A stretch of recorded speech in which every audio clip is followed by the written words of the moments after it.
Ayan, continue ng ating pagdadamo. Siya.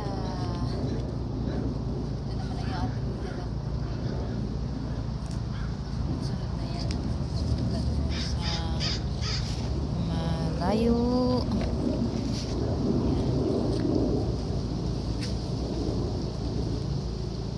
Samantalahin natin dahil hindi mahangin.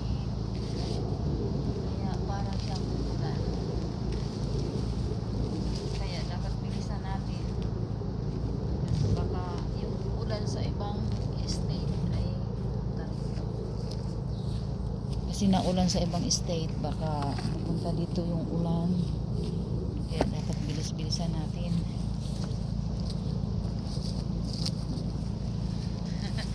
Nag-i-enjoy. Nag-i-enjoy tayo sa pagbubunot kasi bilis lang niyang bunutin.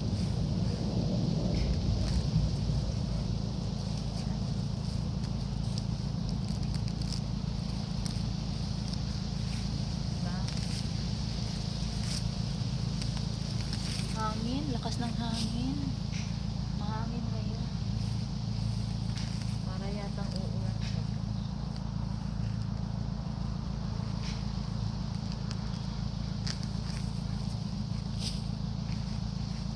Marami-rami na rin akong nadamuhan dahil sa malambot yung lupa.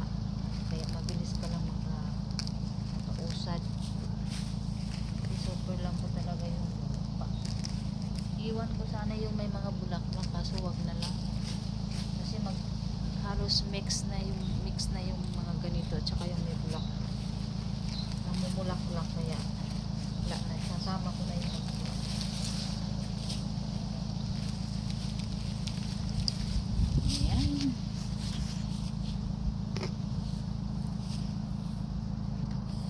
ito pala ay puno ng rose. Puno ng rose. So, ginawa ko, pinakurang ko siya ng kahoy kasi halos napadapa na siya papunta doon. Ano ba naman wala nag-aalaga. So, ngayon, tinalian ko